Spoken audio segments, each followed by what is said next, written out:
Assalamualaikum teman-teman. Karena masih di rumah aja, video kali ini bukan tentang jalan-jalan, bukan juga tentang puisi kayak kemarin, tapi kali ini kita bakal ngobrol. Ngomongin apa? Yaitu ngomongin kolofon. Apakah kolofon itu? Apakah tandingannya iPhone? Atau temennya Cepopon? Jadi, menurut KBBI, kolofon adalah catatan penulis, umumnya pada akhir naskah atau terbitan, berisi keterangan mengenai tempat, waktu, dan penyalin naskah. Sebagian besar kamus dan ensiklopedi mendefinisikan sebuah kolofon sebagai paragraf terakhir dalam beberapa manuskrip yang memberikan keterangan tentang kepengarangan, tanggal, dan tempat produksi. Namun Desroches aja nih yang beda, yaitu menyebutkan bahwa dalam manuskrip tradisi Islam, kolofon tidak harus berada di akhir teks, tetapi kadang-kadang juga bisa di awal.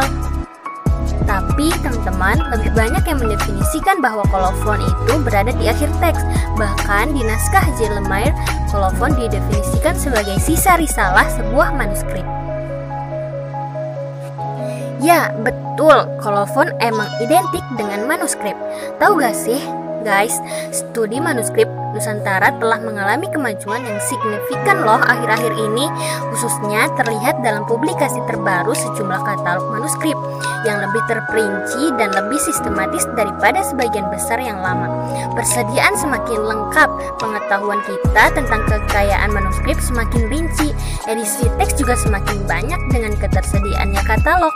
Contohnya, ketersediaannya katalog naskah Jawa di Fakultas Sastra Universitas Indonesia oleh tim Behren dan Titik Puji Astuti.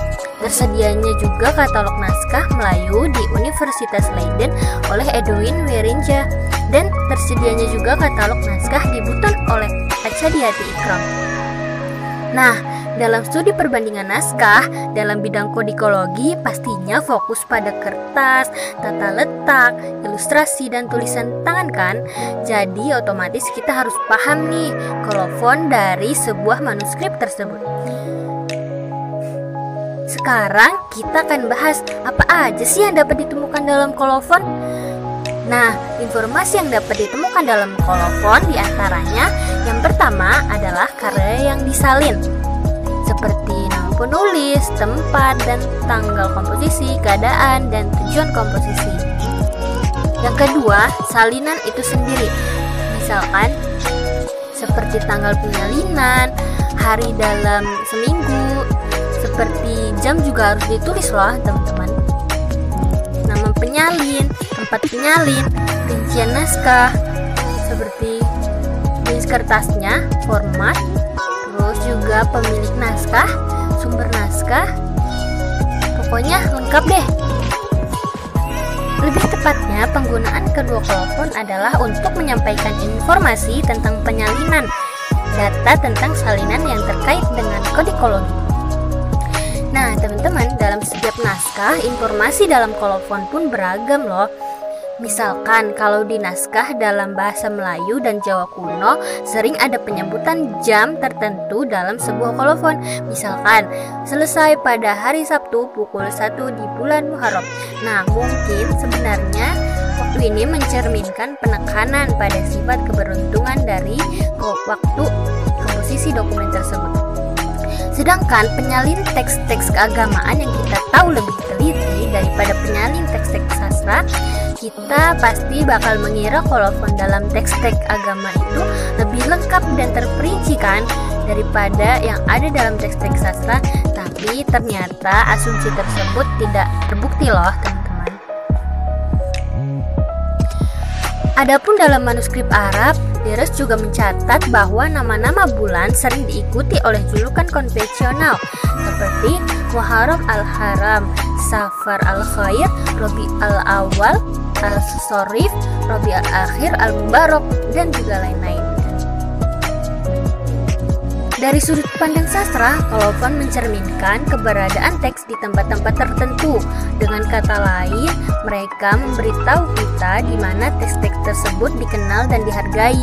Dari sudut pandang kodikologis, mereka bersaksi atas aktivitas para penyalin di seluruh dunia, terutama di Melayu. Dalam manuskrip Arab, menurut Desroches, tempat penyalinan lebih jarang disebutkan daripada penyalin. Berbeda dengan Melayu, nama tempat lebih sering ditampilkan daripada nama penyalin. Adapun wilayah yang terkenal di dunia sastra Melayu loh teman-teman, seperti Malaka, Singapura, dan Riau. Ada juga nih kota-kota yang hampir tidak pernah muncul dalam kolofon, yaitu seperti Banjarmasin, Makassar, dan Bima.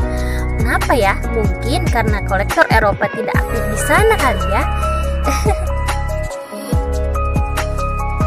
Jadi teman-teman, itulah sekilas mengenai kolofon. Semoga bisa menambah wawasan kita dalam mengetahui kolofon ya teman-teman. Jangan lupa juga yang mau tahu lebih banyak mengenai manuskrip bisa subscribe Cinta Manuskrip. Terima kasih. Tunggu video-video selanjutnya ya. Assalamualaikum warahmatullahi wabarakatuh.